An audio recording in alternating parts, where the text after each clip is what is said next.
right, 13th chapter of Acts. So we've been studying this about the ministry of Paul and Barnabas in the city of Antioch. And so remember, this is his first missionary journey. And most of your Bibles probably have a map in there. Probably it's either in the 13th chapter of Acts, or they'll be in the back. But it's fun to look at those maps to map out his journey that he made.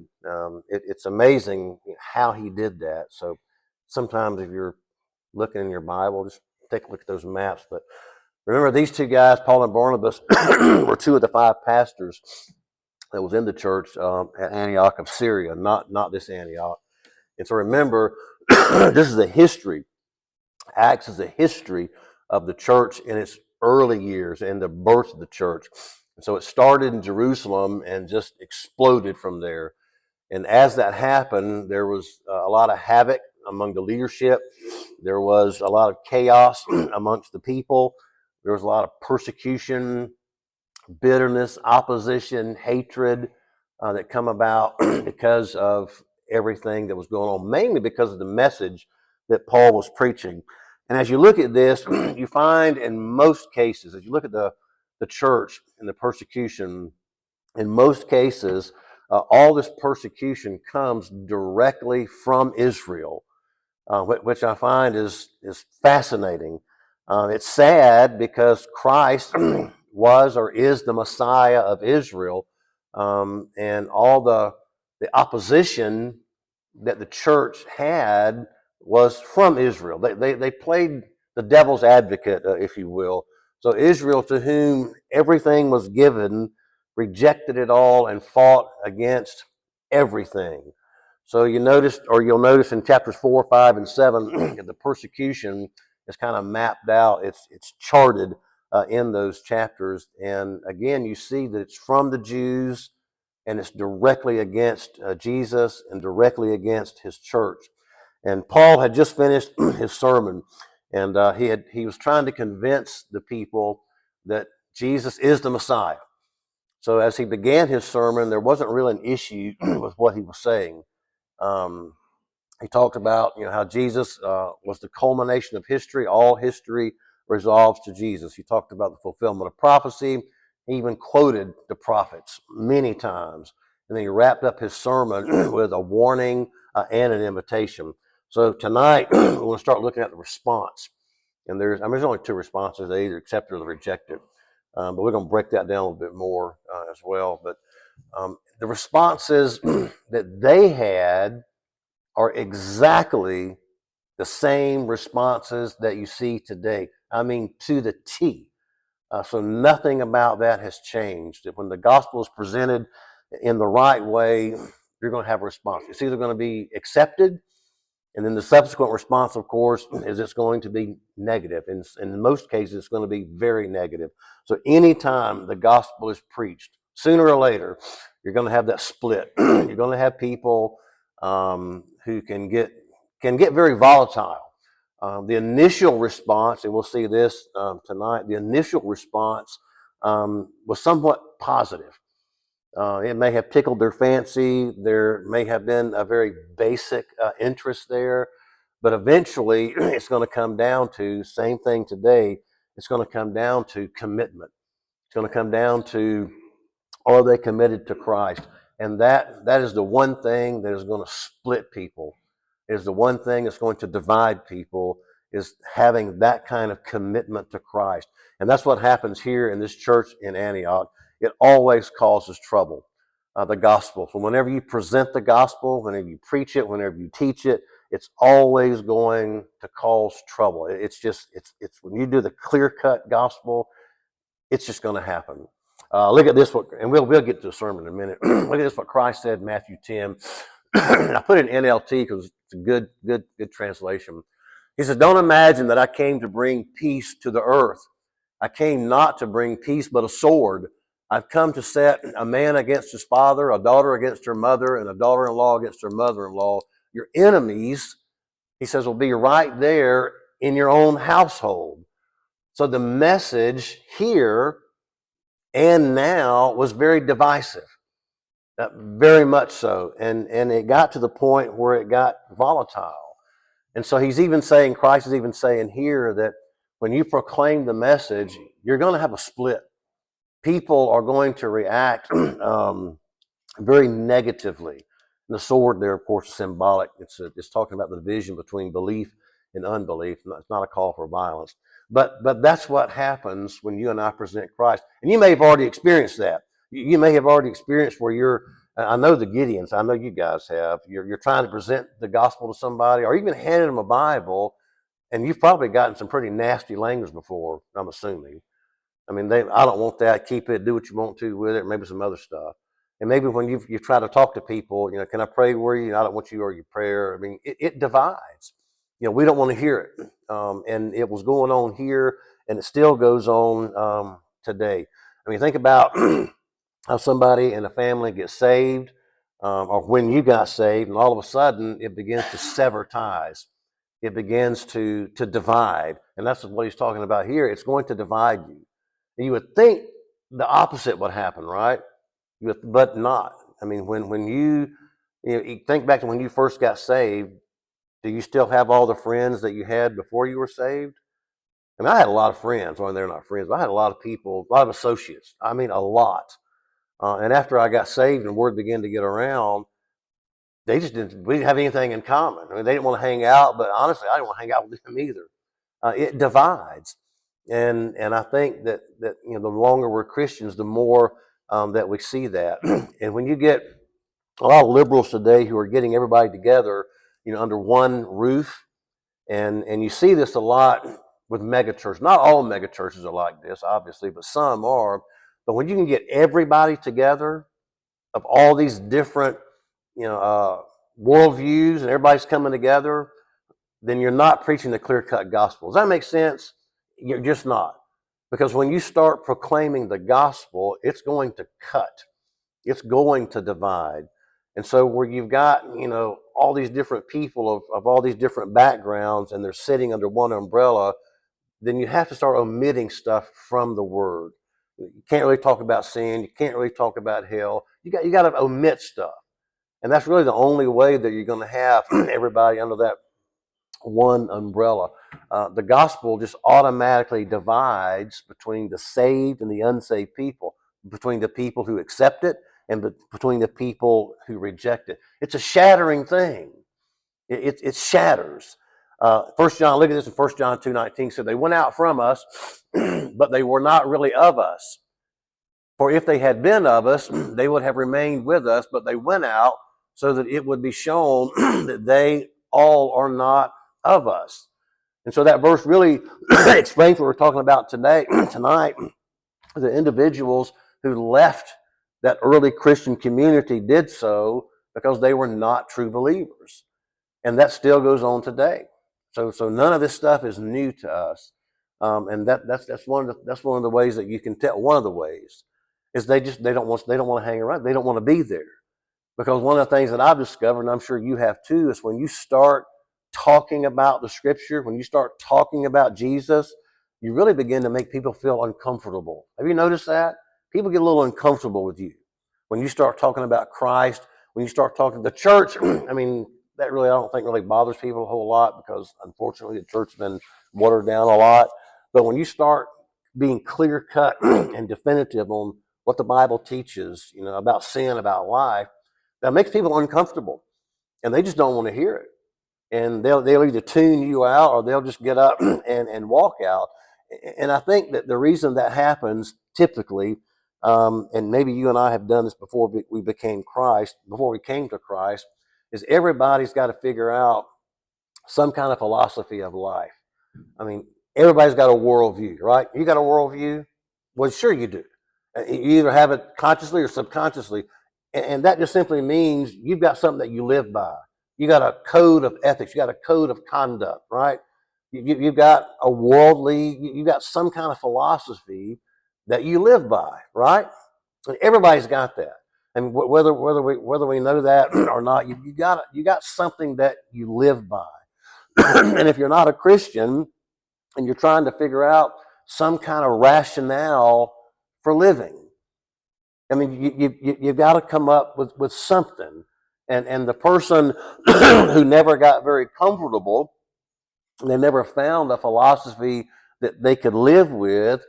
Well, they drown their sorrows in a bottle, or they wind up killing themselves because they have no philosophy of life. They have no ethic. Does that make sense? I think I'm trying to say that like I mean to. There's nothing there. They don't understand life. They don't understand why am I living. They have no code. Does that make sense? I mean, we've all got. I live by this code, right? Eye for eye, tooth for tooth. I'm just throwing that out there, but you get that. And most people, I think, have gotten a rather comfortable philosophy. And to do that, you got to block out certain things, and you got to concentrate on other things. And you sort of get all these, eclectic pieces and bits of everything together, and you come up with this idea about living, and you say, I'm okay in this sort of kind of very placid little environment, and your little pond. That's what I call it. Are you cold? Are y'all cold? Nah, it could be me too. No.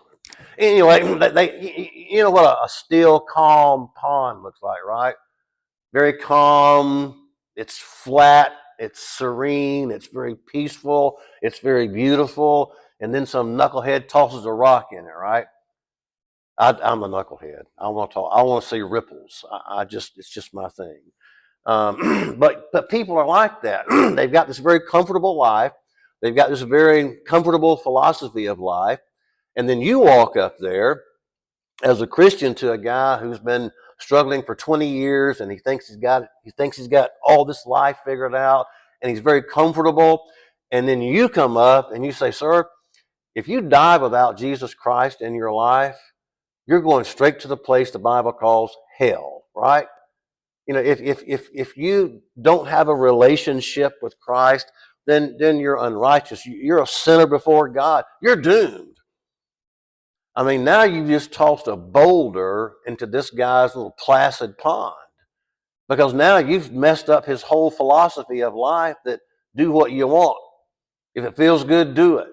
And now you've come in there with the gospel, and you've caused all kind of ripples. You know what I'm saying? You have disturbed this person like he hasn't been disturbed. You've dropped a boulder into his little pond. And that's what the gospel does.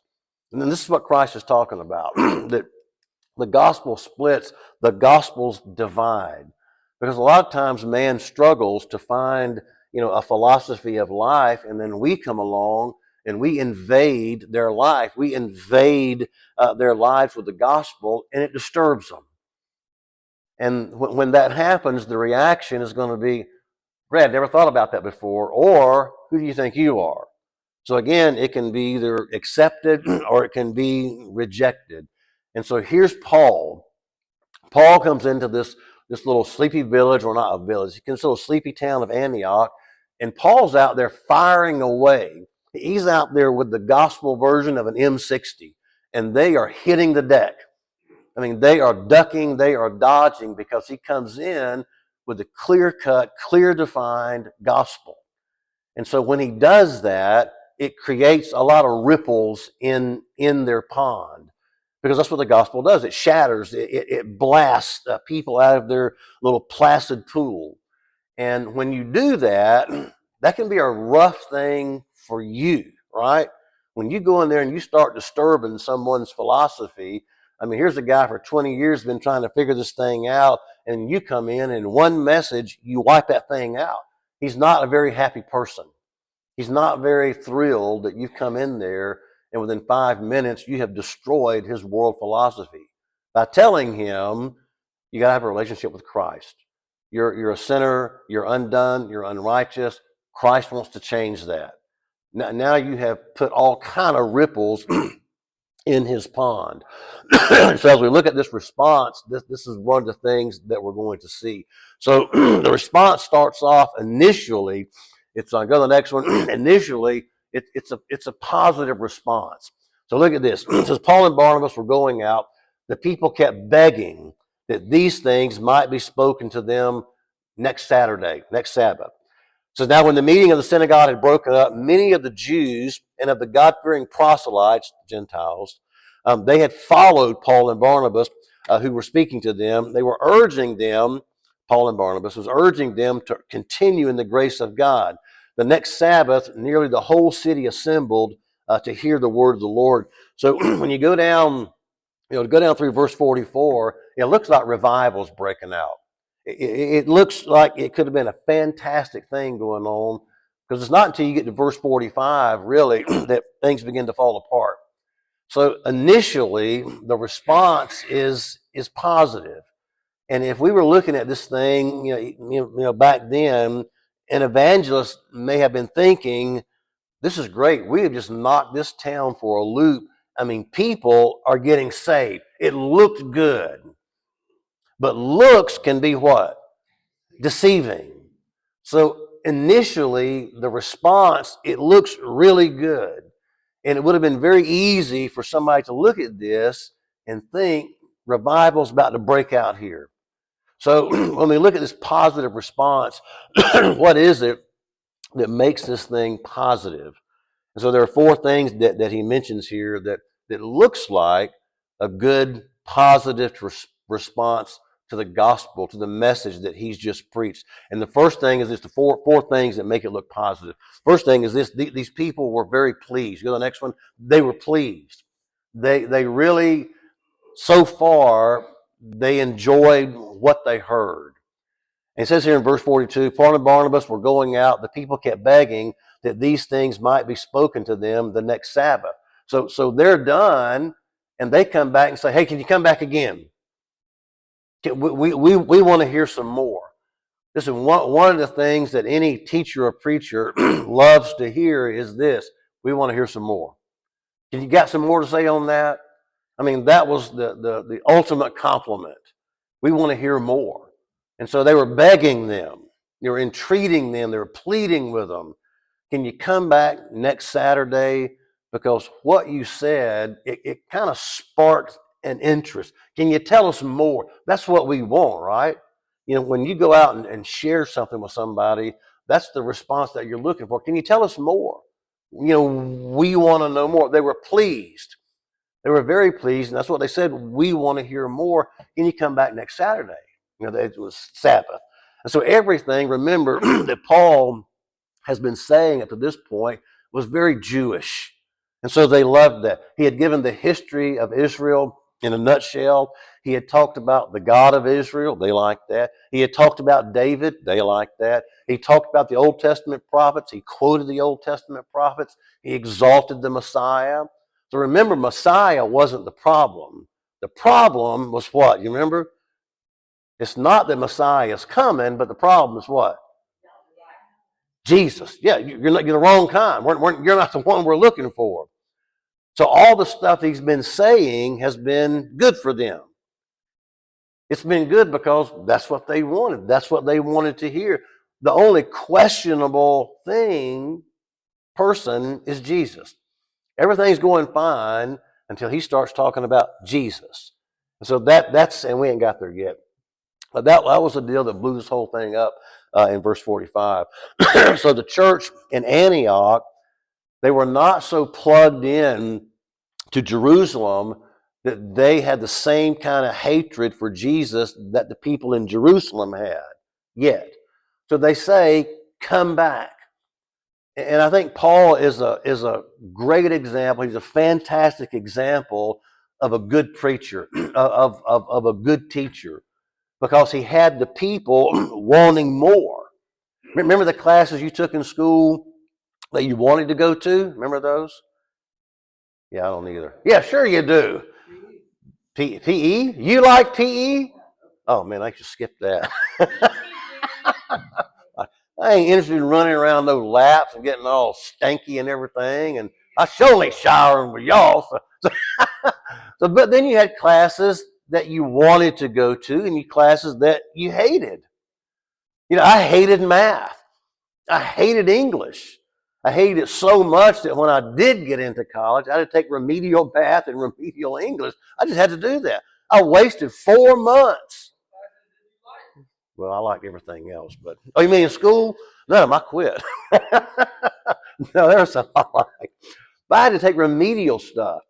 And I'm thinking, man, I hate this stuff. But there was a lady who taught math. I'm thinking, oh, great. She taught the remedial math, but she also taught the collegiate math. She got me so interested in that stuff, man. I mean, and math. And I said I hated it, but she got me interested because she showed me how the Bible has math. It has geometry, and it has logic and more math. But I'm like, okay, I can get into this. And so, did you know there's logic in the Bible, math, the mathematical discipline of logic? You know that? I'll show you. We'll get there. But it was interesting, and she made me interested in that. Same thing with the guy with English Lit. He knew how to present it, and he knew how to get you interested in it. So Paul had that ability, and I think that's a good ability to have. So look at this, and we'll get back to this in a minute. I got to do some opening stuff. But in Acts 17, look at this in verse 10. He says, therefore, they said the brethren immediately sent Paul, and this is something else, Paul and Silas away by night to Berea. And when they arrived, remember the first place they always go when they get to a new town or a city, they always go to the synagogue. So they went into the synagogue of the Jews. Look at this.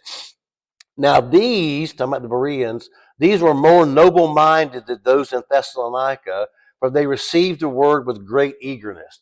So again, he preached there to the Jews, and they wanted to receive it. They were willing to receive it. And then look at this, the last part. It says they examined the scriptures daily to see whether these things were so.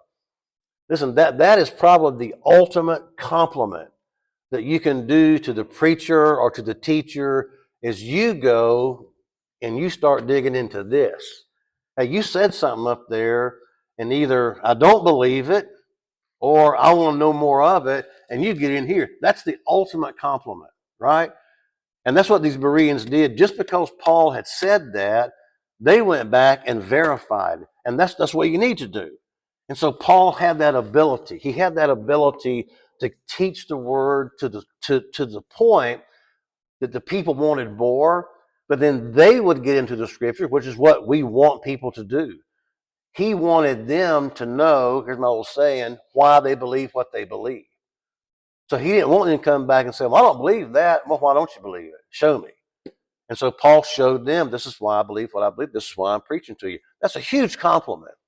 That somebody would go home and say, well, here's what I heard. I'm going to check this out. I want more of it. And so Paul had that, he had that ability to do that. And you see the Bereans here, they did that. I mean, they wanted more, and so they were very pleased, the people. And this is one of the things that make the response so positive. And then look at this real quick in Acts 24. This is Felix. Remember Felix? It said Felix, as he was discussing righteousness, self-control, and the judgment to come, Felix became frightened. He was so scared about the judgment that was coming his way. It says that he shook in his sandals. And so look at this. Felix says to Paul, "Go away for the present. I can't take any more of this. Just go away." He said, "Go away for the present. I can't take any more. And when I find time, I'll summon you." So Paul's presenting the gospel. He's presenting the full gospel. Felix like, man, I can't take this anymore. Just leave. And then I'll summon you later. Well, did he summon him? Of course he did. Look at verse 26. It's at the same time, too, he was hoping that money, this is Felix, that money would be given to him by Paul. He's wanting Paul to bribe him. Therefore, he also used to send for him quite often and converse with him. Sure, he called for him, but look, NLT does a good job on this. Said he had also hoped that Paul would bribe him, so he sent for him quite often and talked with him. He's wanting Paul to bribe him to get out of jail. He wants Paul away from him because Paul had that ability to speak the gospel to a degree that piqued people's interest. And so Felix, it piqued his interest so much he wanted him out. So he was hoping Paul would bribe him. Have you ever seen that before? Just get out of here. Oh, we got to hurry up. Well, we can't hurry up. We got a long way to go. We'll never finish at 9 anyway. So they were very pleased. It's what made this gospel so positive, but they were also persistent. And this is another thing that makes it a positive. It says this, and again, good compliment. When the meeting of the synagogue had broken up, many of the Jews and of the God-fearing proselytes, again, that's the Gentiles, they followed Paul and Barnabas. So it's like the Pied Piper. I mean, Paul and Barnabas had just got done preaching, and here comes a gob of people following them. They want more. And so they were very persistent about Paul and Barnabas giving them more information about the Bible. They were very persistent about getting them to come back because they want to go get some of their friends, and they did. They went and got a bunch of their friends. You know, most of the whole town showed up when they did come back the next Saturday. They were very persistent, these Jews and Gentiles. So they were pleased, they were persistent. We're going to camp out on this one. We'll have to finish this on Sunday. Well, they were also professing. Now this is a big one right here. We got to spend some time on this. So they were pleased, they were very persistent, but they were professing. Professing. So they had even professed to believe the message that they had heard that Jesus was the Messiah. They say, well, where do you get that? How do you know that? So if you were looking at that verse, and I'm saying they're professing, what about that verse would lead you to believe that they're professing the message of Jesus is the Messiah? So what about that do you think? Why am I saying they professed?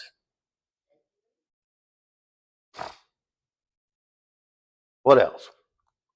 There's a key there. They're professing. Why would you say they're professing?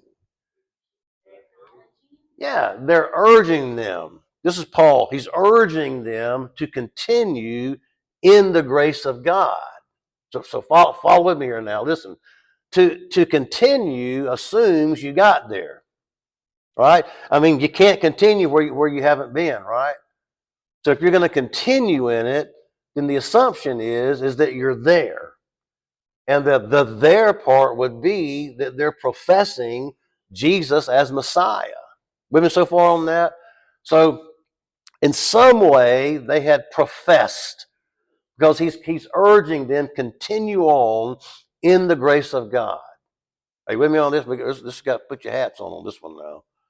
He's saying you need to continue. And so what is he saying? He's saying, listen, if you say you've come to Christ, good. But you've got to continue in the grace of God. You've got to keep going. Don't just say it. Don't just profess it with your lips, but keep going. Does that make more sense? I mean, it looks terrific. But listen, you can profess and not possess. And I think this is a huge problem today. Does it make sense what I'm saying? You can profess but not possess. And I think this is one of the things that he's trying to get across to them. You say that you believe, you've professed that, now continue in that grace. But again, you can profess without possessing. That's what Jesus said in Matthew 15:8. He said, the people honors me with their lips, but their hearts are far from me. They make a profession. They profess Jesus. They profess he is the Christ. They profess that he is the Messiah. Jesus said, but your heart is way away from me. You can talk. It sounds good, looks good, but Christ said, your heart is way away from me. And so at the end of verse 43 there, it says to continue in the grace of God. Does that mean they got saved? Now think about that. When it says, he says, I urge you to continue, and again, that assumes you got there. Because you can't continue that you're someplace you haven't been, right? Right? Got to put them theological hats on. I mean, right? Think about that. Yeah. So does that mean they're saved?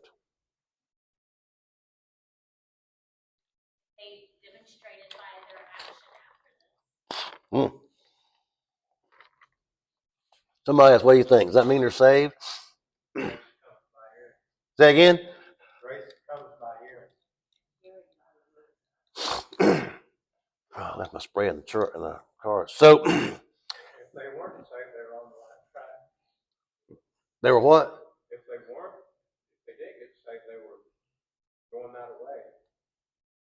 So that's the question right here. Does this mean that they're saved? So I want to, like I said, I want to camp out here a little bit, and we'll have to dig some more of this on Sunday because I'm running out of time. But I don't know. I don't know from verse 43 if they're really saved or not. Now I'll tell you what I think when we get a little closer. And I don't think Paul and Barnabas knew for sure that they were saved. Just yet. Because when you finish, when you read on down, we're not gonna get there tonight. When you read on down, you kind of get the idea that exactly.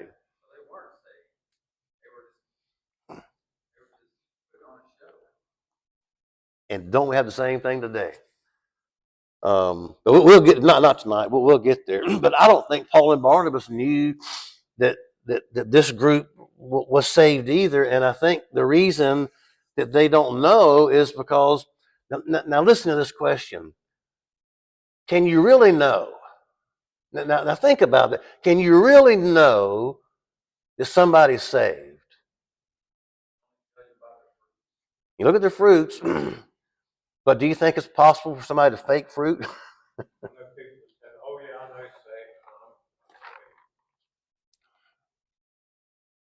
I'm not sure. Can you really know 100% certainty that someone is saved?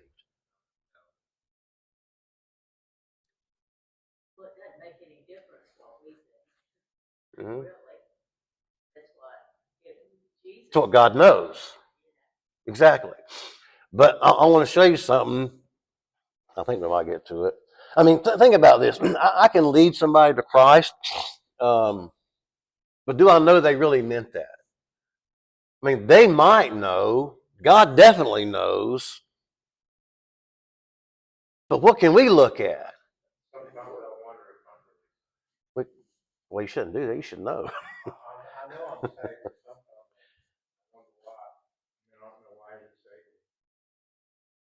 I'm unworthy. Yeah. So check this out.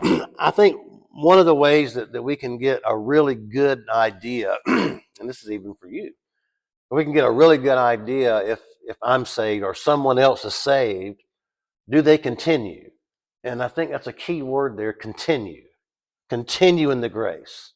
Remember back First John, they went out from us, but they were not really of us, because if they had been of us, they would have remained with us, right? They would have continued on. So I think that this is a key to help answering that question. So look at this here in John chapter 8. Here's some math for you. All right, this math, logic. Remember the if-then stuff? If P, then Q, not P, therefore not Q. All right, look at this. John 8, not First John. It says, as he spoke these things, many came to believe in him. So Jesus was saying to those Jews who had believed him, if you continue in my word, then you are truly disciples of mine. So there's your math right there. So if you continue in my word, then you are my disciples. So if you continue in my word and they don't continue in my word, then what's the conclusion? They're not my disciples. I mean, there's your there's your logic formula right there in math. If then, if P then Q, not P then Q, blah, blah, blah. Anyway, it's all through the Bible. So that's one of the things that we can look at. Do I continue? But what does that mean? And we'll get into that. So, but listen, how can you tell a real disciple from a false one? Well, there'll be a continuation. I mean, and that's something we can see, right? You'll continue in that. And it won't be on again, off again, on again, off again, blah, blah, blah, blah. I mean, that happens, right? But and I think that's the key. Even back in verse 43, continue. If you say you've went back to verse 39, you believed in him, if that's true, then you will continue. You will continue on in this, because that's what, go back to the next one. That's what he says back in verse 43. Hey, you got to continue.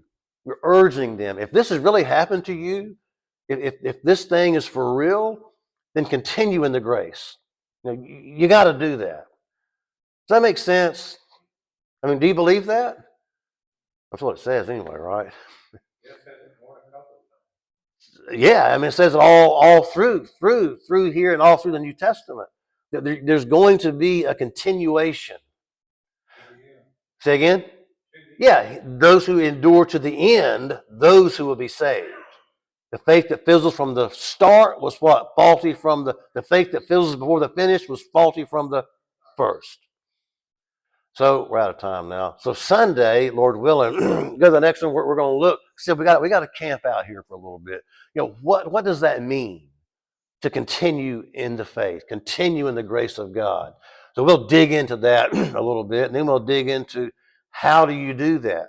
How do you continue in the grace? Because I mean, ultimately, only God's going to know this, right? But one of the clear cut things that Jesus gave would be this: do you continue? The branch abides in the vine, and if you're in the vine as a branch, then you're going to sprout and you're going to break forth what? Fruit. So there's the stuff we can see, but the main thing here is continuation. Because how many times we probably even know people. They started off good, these people did. They were very pleased with what they heard. They were very persistent in wanting to hear more. But then when it came down to professing, was it just an outward profession without an inward possession? And I think that happens a lot.